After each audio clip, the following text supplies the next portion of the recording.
Right, hello there, everybody.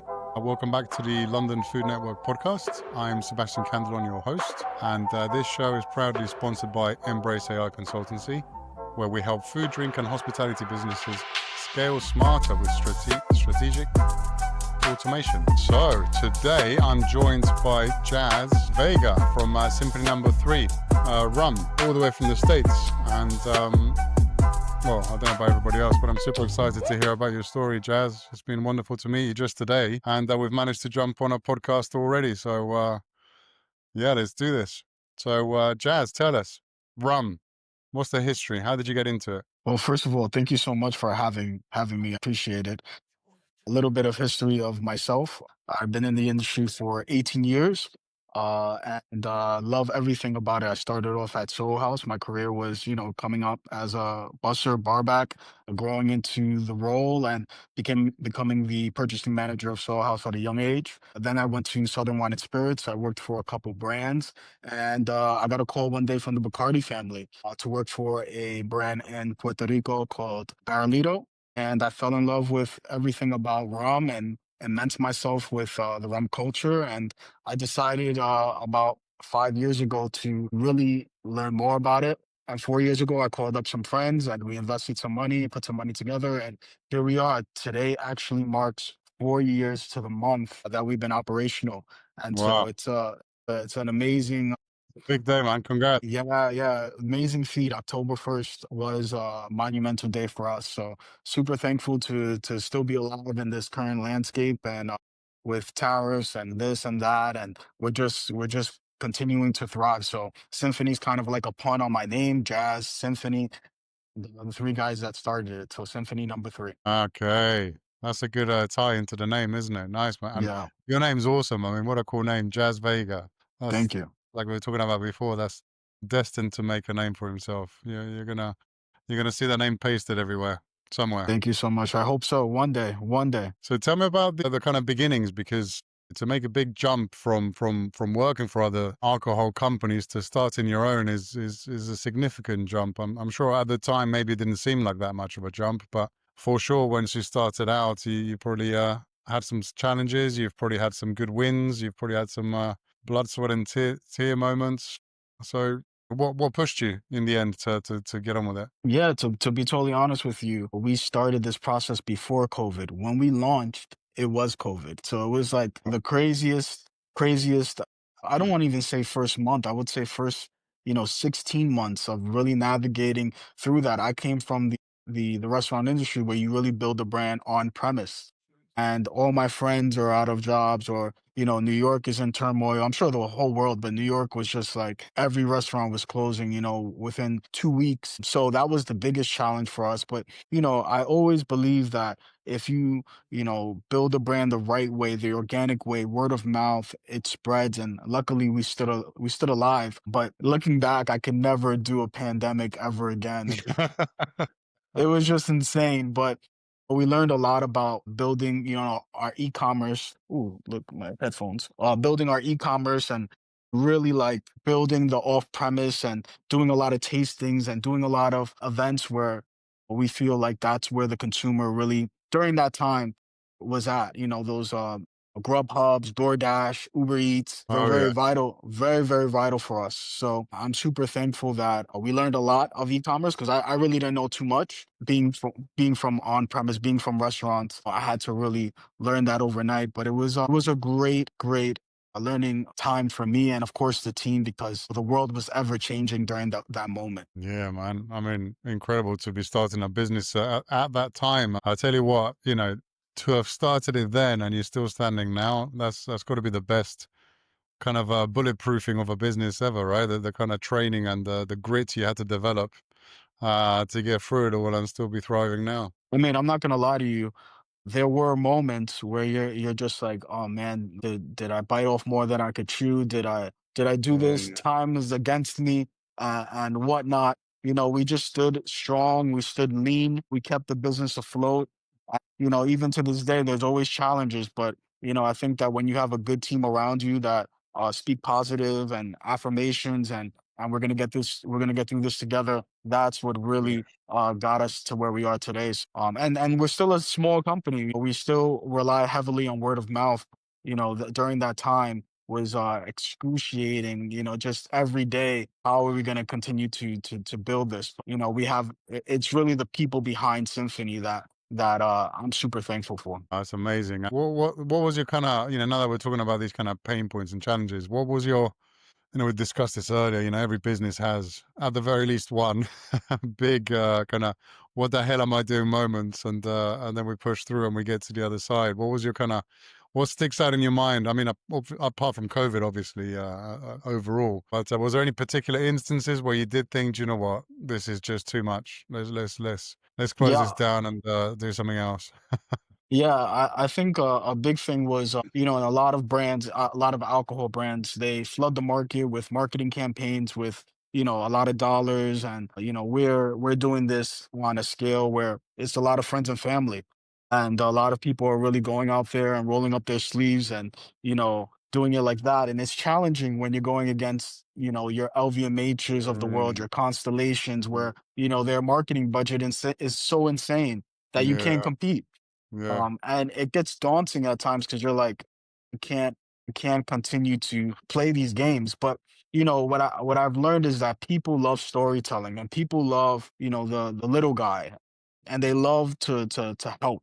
And I feel like that has kind of been our edge. But don't get me wrong, I would love at LVMH, at Constellation, Remy Cointreau, these kind of brands to partner with me one day. But just going into that landscape of COVID and everything that's happening with the world, it was like, wow, this is very daunting. And so we just kept it really small. We kept it really tight, and being lean really helped us survive during that crazy time because there were so many businesses that unfortunately Just folded, gonna and make they it. are folding. So that's Yeah. kind of what was our edge, so to speak. Stay small, but keep it simple. Don't over reach. That's kind of like what we've been leaning towards. And how did you develop, like, and why rum for one? Out of all the choices in the kind of alcohol sector, shall we say, and all the different varieties and all the, why rum? Yeah, so to be totally transparent, I love tequila, and we were going to lean into tequila. We went to Jalisco, and we did a lot of R&D, and go figure, our distillery that we were going to partner with, a huge celebrity was going to partner with them, and he did, and it became one of the highest rating tequilas at that time. And I was like, ooh, that's kind of not something where we're going to go up against like a huge celebrity that's very well known, and it's just not Mm, gonna it just didn't sit well with me. And so I told the guys, I was like, hey, look, let's take a month off, let's rethink about this. And then lo and behold, that's when the Bacardi family kind of reached out to me. I went to Puerto Rico, and I fell in love with rum, and I was like, hey guys, I think we nice. can do rum, and it fits well. I am Latino, I am from my family's from Puerto Rico, I'm from New York, and I was just like, I think that this could be a really cool thing to kind of seek out. And I love rum. I Mhm. love everything about rum. And I feel like, in the rum segment, it's not like tequila or anything else where it's very like, it's Bacardi, you got Diplomatico, you got Zacapa, and then you can't name me something else off the top of your head if you're not in the segment. And I thought that Yeah, was yeah, very, very interesting for me because I like to play in a game where, there's the average consumer can't name me five rums off the top of their head, but they can name me five tequilas. So I was just like, you know what, let's go with that. And it's been one of those things where people organically go, wow, Jazz, I didn't think of rum, or something like a rum old fashioned. It's something that in the nice. New York Yeah, that's one consumer, of my favorite. it's Love that. yeah, it's really starting to pick up. And women love espresso martinis, and I was like, you have to try it with a Symphony. And it's just been one of those things where people are like, wow, I never had an espresso martini with rum. And so rum is a category that I feel like it goes into other cocktails that people don't traditionally know of. So I love it. I fell in love with rum and everything about it, the history, and how I feel like it's a unappreciated spirit. Yeah, man. I mean, it's an old school one, isn't it? Really, like rum Yeah. is a traditional one. It's one that spans all across all ages and culture. You know Right. what I mean? Like rum. Every culture's got some sort of variation of a drink or cocktail that has rum in it. And Right. age group wise, it fits all age groups. You know, I like rum agree. that's extremely versatile from the young ones with the rum and coke, Yeah. to the more kind of refined ones with the Cuba Libre. Yep. And then of course you've got a variety of different cocktails as well that you can try with that. So yeah, it's a Yeah. good drink, man. That's rum was always my biggest go-to for most of my life. You know, born in Venezuela, so I hold a lot of love for Venezuelan rums as well, and yeah, that's how I grew up really with rum and cokes. My granddad would always be drinking Cuba Libres. You know, everywhere he'd go, he'd be Cuba Libre in his hand. That's amazing. That's amazing. Yeah, I mean, it's funny. I have this conversation with a couple of my friends, and I said rum is a category where in the next 100 years, rum will be around, develop, and it's a growth category where I have these stories like what you just said. When I was younger and whatnot, people know about it traditional, but the new demographic of people don't really know a lot about rum, and I yeah. love that. I love the whole growing with the audience, especially the younger community, and being something where we do traditional column still, pot still rums, and we're going to continue to age our expressions. And I feel like that is the new wave of the rum category. So I feel like that is something where I'm growing a new audience, a new demographic into a traditional kind of sense. Well, that was gonna be my next question, actually, Jazz. Yeah. So, where can people find your rum? Like, what's your distribution? Where is it? Stores, bars, like online? What's your kind of channels to market? Yeah, definitely. So we are operational in New York, New Jersey, Florida, California, Connecticut, and Puerto Rico. My goal is, of course, to be in the UK, to be out in Spain soon. And of course, I have a huge family in Germany. But we are available anywhere in the States via our website, Symphony No.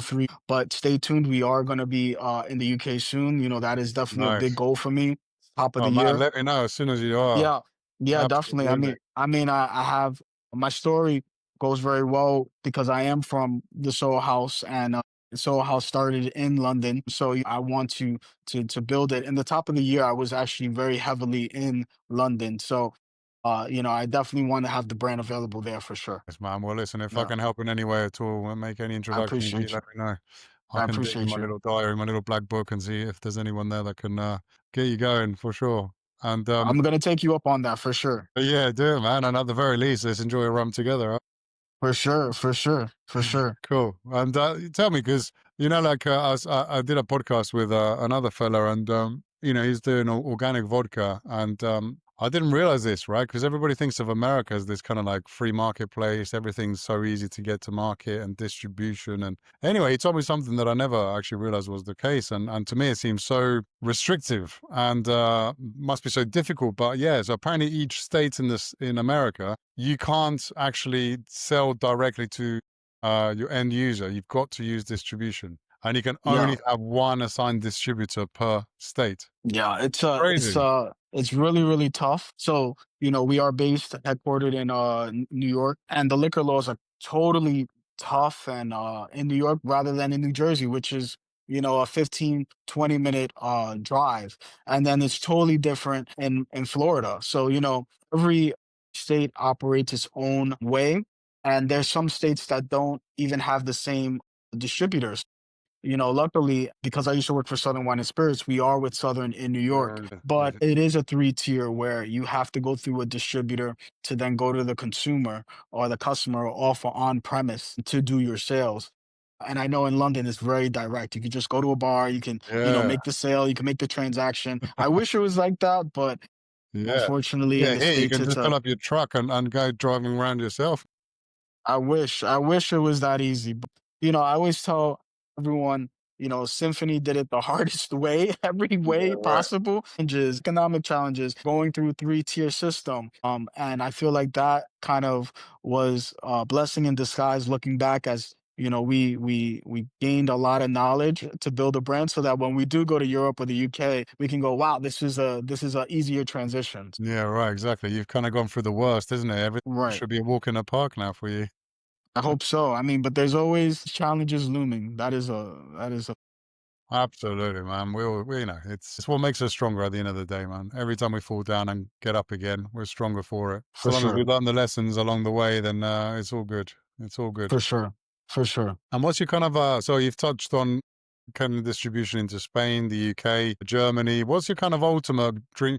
Where do you see this brand that you've created, and you're going to be pushing more? Is it going to be more something that's retail? Is it going to be more something that's in the bar? Is it a combination? What's your kind of, how do you see it? How do you see the future? Well, to be totally honest with you, I think I would love to build a brand like Tito's. You know, he built it word of mouth. He built it in your neighborhood bars, and then organically, it became a monster what it is today. And Tito is a huge mentor to, I feel like a lot of people starting out in this business where you bet on yourself, and then over time, time is your best adversary. And so for me, I want to build it in the bars and in your neighborhood bars, your neighborhood restaurants. But we are premium rum. We're not 8.99 or anything like a Bacardi or anything like that. We are something, that Yeah. is in the $25 segment, $27 segment, which is still approachable, but in the rum That's still community, decent. Well, yeah, that's still decent. people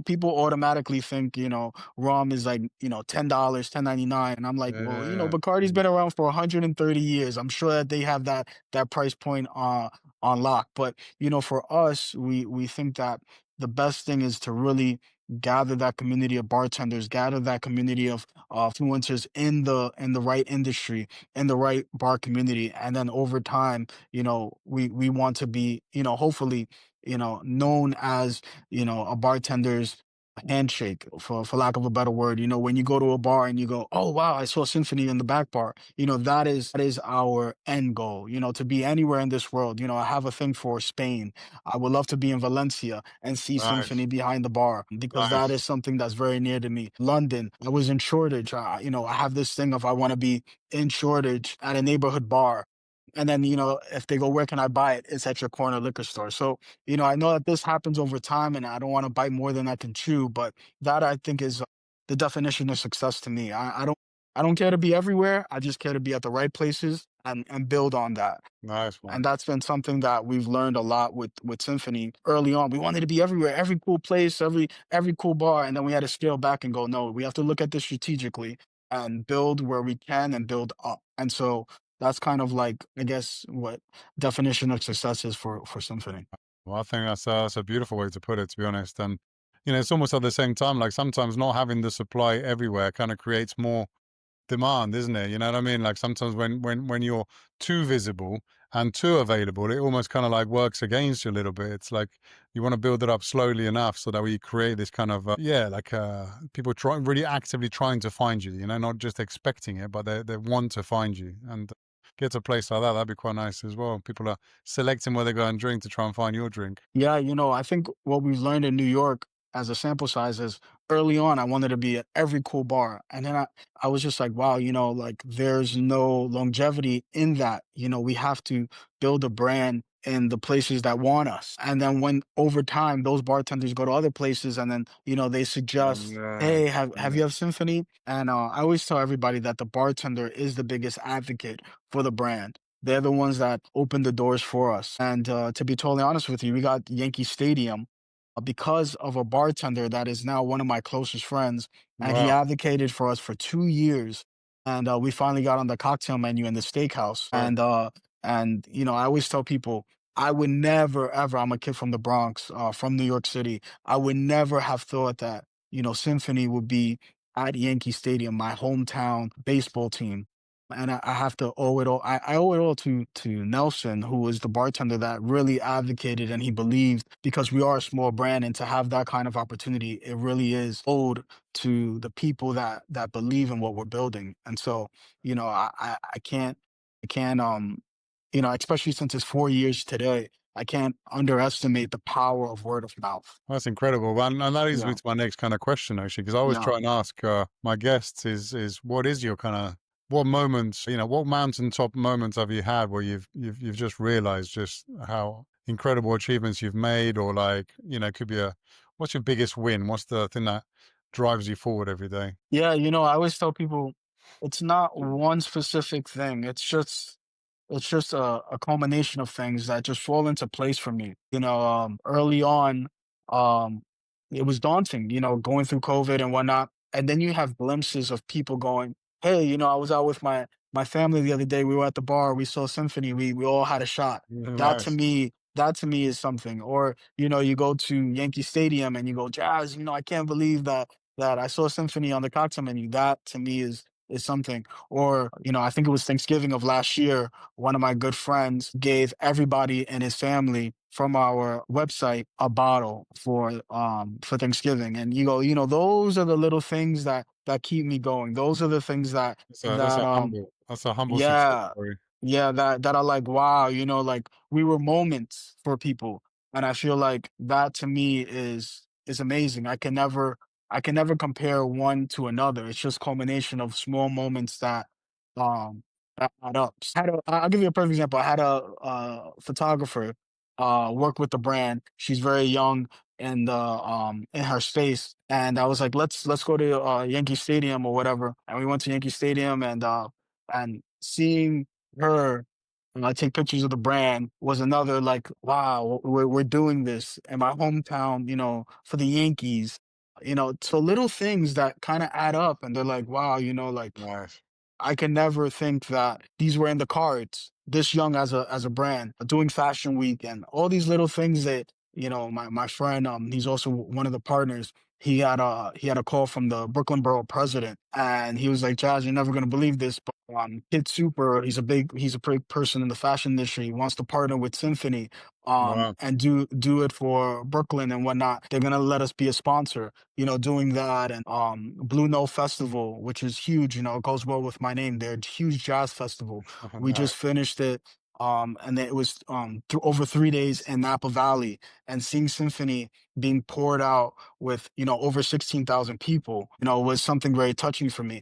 And so like it's not one thing. It's the people that really go behind the brand. It's the people that believe in it that keep me having a belief that what we're building is something special that over time will make its moment. And so it really is a humbling feeling to still be alive, to still be out there selling rum and to spread the good symphony news. So even to get this is another moment where I don't do a lot of podcasts. I've only done I think two other ones. But to know that, you're based in London, and hopefully one day we're gonna have a symphony cocktail in Absolutely. London. These are little points that add up over time, and I'm just super, super humbled that Symphony is making its mark.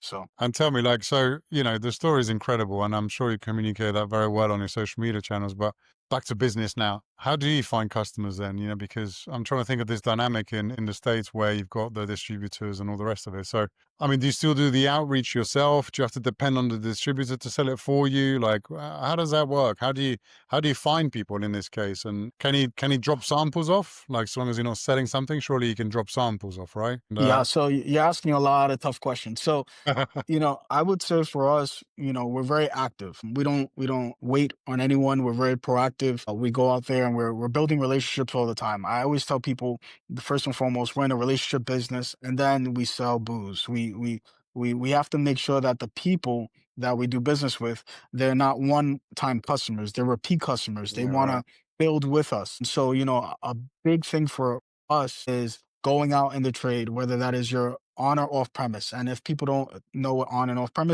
premises restaurants, bars, off premises your liquor stores. Right Mm, now, of course, it's starting to get cold in New York. So we're transitioning from a little bit of on to more off to have a much more stable business. But Miami and whatnot, it gets really cranking. So, mm, for us, we believe that going out in the trade, leaving samples, doing a lot of tastings, doing a lot of events, whether that is partnering with your neighborhood bar, really goes to building that rapport, not only with one customer, but also with people that want to taste symphony for the first time. I believe that is very vital for us to always be cognizant that we are a small brand, but we need to always do on-premise events and off-premise tastings to always make sure that we're hitting different demographics, to also hitting different customers. Because I think the time that you rest on your laurels is the time that you're losing. So always being active in the market is huge for us, especially since we're a young brand that we don't have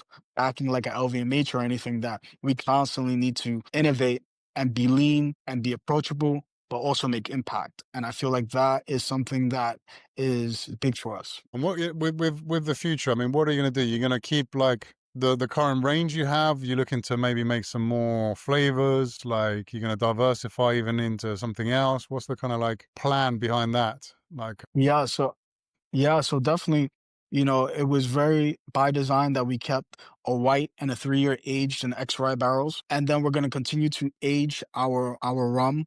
And of course, we want to have different expressions. It's not going to only be two, but we wanted to make a statement that we're not going to be doing these kind of flavors on and off or seasonal or anything. We want to develop a brand that will stand the test of time. So it was very evident that these 4 years were dedicated to these two SKUs. very But, good. in the next year, we will have other SKUs, much more age developments. So yes, we just wanted to Still in be the rum very sector, just different still in kind of varieties within that. exactly, Yeah, cool. exactly. But we wanted to be very intentional in building a brand first, building a brand that has legs that could stand the test of time, that doesn't need to rely on, Symphony Vanilla or something like that. We Yeah, wanted yeah. to do something where, oh yeah, I've tried the white, I've tried the age. Well, you go to a bar, they have two or they have, one of either. But, I think that when you're very intentional into two SKUs early on, it sets like the motion and the momentum for the brand to thrive in the next SKU that we have or that we put out there. But it will definitely be in the next year, and stay tuned. Now, I've been wondering this, right? So, which one sells more, the dark or the white? Yeah, so I always tell people it's like I have two babies, and I love both of them. The white definitely sells more in your hotter months. But you know what, to be totally honest with, our age does very well. And there are some months where it'll be, 3 to 1 that the age does very well. Because what I'm trying to push more is that the age can go up against your rye whiskeys and whatnot, or your rum old fashions and your Yeah, classic cocktails. And I think that that comes with, teaching the consumer that, rum is just not a summer spirit. It's just not, pina coladas and daiquiris, which we yeah, yeah, love, but it's much more complex than that. It is a category that can go into other cocktails, or it can be, tasted neat. I love it with one ice cube, and having it sometimes in the Manhattan is something that people don't really know about. Coincidentally, a lot more people are having it in espresso martinis. And so that's something that we're trying to develop and teach, and let people know that, rum goes into other cool cocktails, and just give it a try. Give it a try with Symphony. absolutely. And, Yeah. so we talked about pain, we've talked about success, we've talked about being humble, we've talked about your plans for growth, we've talked about how you're getting there. What's gonna, what do you see in the horizon that's gonna be your biggest challenges? What are the kind of like roadblocks along the way that you've got to get through? Yeah, I think the current landscape, and I don't want to get into politics, but the current landscape of everything that's happening, I think that, tariffs are really tough on any kind of business, especially in the liquor industry. A lot of our glassware comes from abroad, Mm, Germany. A lot of our packaging comes from China. A lot of things. So just kind of, always resetting, always kind of looking at all those materials that we use, and just kind of having more forecasting to stay alive is yeah, very, very vital for us. And I know that we're not the only brand that's going through it, but that is something that we always need to be cognizant on. And I think another thing is teaching the younger generation what is rum and why is it different. And I think that, the younger generation, I'm sure, a lot of people know that they don't drink as much as they used to. no, And so, but I think that, everything is cyclical. Everything is, people will be drinking again. It's just they're going to be drinking. That's what's been consistent in our history. It's just more people need to learn about our industry, and teaching is very, very vital. And that's a segment that over time, we will win, because I believe that this is a brand that has great quality. We won gold in the San Francisco World Spirit Awards. We are a brand that, that is doing something very innovative, very higher end, premium in this rum space, that, just people need to be more aware. And I think that that's something on the horizon that, with any kind of new generation coming about, and the studies and RTDs are doing amazing. They just need to liquid to lips, because I think that's very vital for us. And so yeah, I see that can be kind of challenging, but it's gonna work to our benefit because we have a brand that is really good. So If you could wave a magic wand and fix one challenge tomorrow, what would that be? yeah, if I have wow, there's a couple wands. Oh, you get one. Well, I would say um, as a small brand, I think, is everyone's aware of this. It's just really, really challenging. And sometimes, everyone expects this to be overnight success. And, Mhm. small wins over time, the greater cause. And so for us, going out in the trade, the biggest feedback is, oh, but you're small. Oh, you don't have a celebrity. Oh, you don't have this. I don't. And I go, a celebrity does not make a brand. It heightens the awareness of a brand. And I think that if we can just change our mindset as to what is the definition of a success, and trying something for the first time and being open minded is something that I feel like and it doesn't have to be with Symphony, any small brand should have its fighting rights. And, just because, number of celebrity or whatnot is behind something does not make Mm, it automatically good tomorrow, you know, absolutely, and man. and I feel Amen like to that.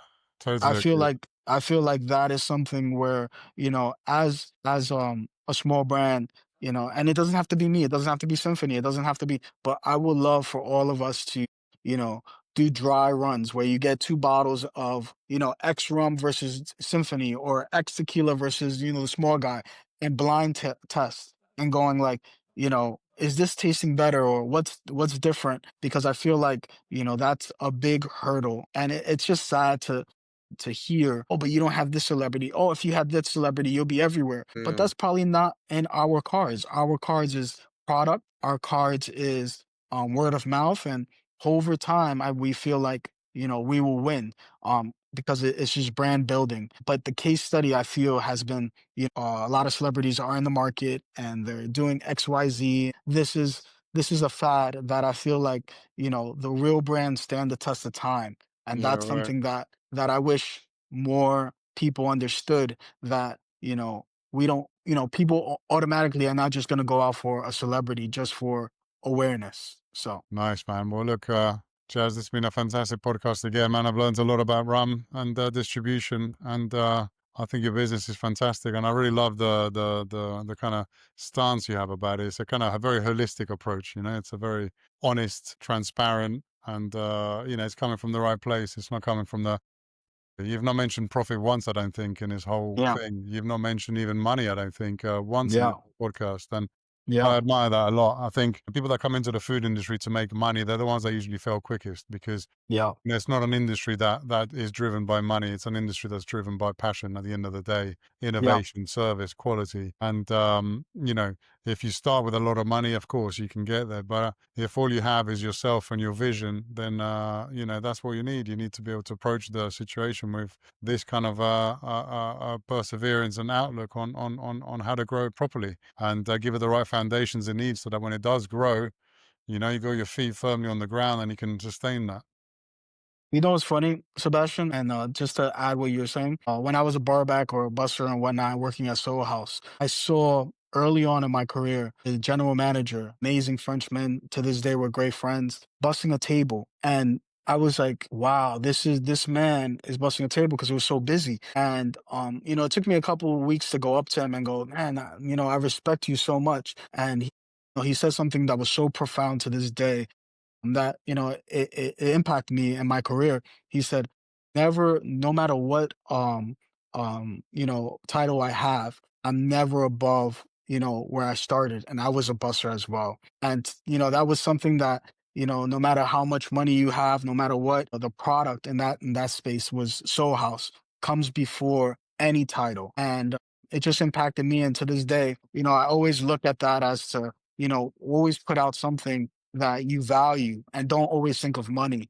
Think about the service, Yeah, think yeah. about the product, and it was something that just really, really made me feel that way to this day. So it impacted me. So just to add what you're saying, I don't really talk That's about amazing. money. I I'll talk tell you what. about vision. I talk Yeah. about building. So building a brand. That's the beauty of this podcast, Jazz. It's exactly that. It's just, I told you before, for me, the goal is as well just hooking people up with conversations, because just the smallest thing somebody can say or the story that you just put forward, I'm sure that's going to resonate with so many people. And it's true. There's nothing more uplifting than seeing somebody do something that is in the front of it, beneath them or whatever it may be, and they just crack on without thinking this at all and just doing things for the right reasons. That touches on what you were saying about the celebrities and all the rest of it as well. It's like, yeah, of course you could go down that road, but at the end of the day, you know, what is the product that people are going to really admire? The one that comes from the dirt, you know, the one that's true and honest and doesn't need some celebrity to endorse it. You know, it stands up on itself, and Yeah. that's an admirable quality to have. So nice, Jazz. It's been awesome. Really nice to meet you, man. I really appreciate the fast turnaround. I spoke to you for the first time 12 hours ago. Yeah. No, no, And no. here And we are I, on on your fourth birthday, having a chat. yeah, it's insane. And I appreciate this. I hope the next time I see you, we'll be in London over a drink with Symphony. So I Absolutely, appreciate man. Let's this. do And it. Let's do it. thank you. Thank you so much for this opportunity. And I look forward to it. Oh, it's been fantastic. Thank you, man. And listen, so people can find you on what socials? You said your websites. Are you on Instagram, Facebook, this kind of Yes. stuff? What's your Yes. So all on of Instagram, we're called Symphony, Symphony No 3 rum. So it's all one word. And then of course, if you want to go to our website, it's Symphony No3rum.com as well. So we just try it? to keep it simple and look forward to seeing you guys there. For look, listeners, to all you listeners now, just if you've enjoyed this episode, please do subscribe, share it, and give it some love. We'll be back soon with more founders and leaders from the world of food and hospitality. Thank you so much, and until the next one. Thank you. One sec.